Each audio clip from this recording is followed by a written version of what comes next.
তাদের পাশে গিয়ে দাঁড়ানো, তাদেরকে সাহায্য সহযোগিতা করা, কিন্তু আমাদেরকে সেখানে যাওয়া সম্ভব নয়। তাদেরকে সান্ত্বনা দেওয়া আমাদের পক্ষে সম্ভব হচ্ছে না। কিন্তু আমাদের পক্ষে যেটা সম্ভব সেটা হলো ইসরায়েলের সকল পণ্য আছে, সকল পণ্য আমাদেরকে বয়কট করতে হবে। যদি কোনো দোকানদার ইসরায়েলি পণ্য বয়কট না করে তাহলে আমরা সেই দোকান বয়কট করতে বাধ্য হবো।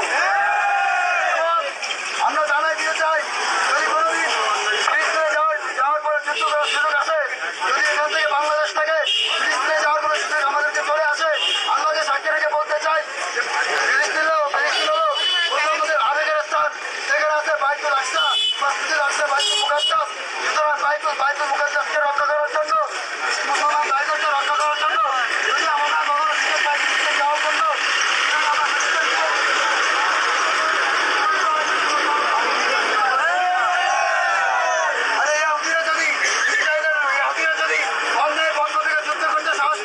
তাহলে আমরা মুসলমান আল্লাহর পক্ষ থেকে, হজের পক্ষ থেকে যদি শহীদ হতে হয়, আমরা জিহাদ করে শহীদ হওয়ার জন্য আমরা প্রস্তুত আছি।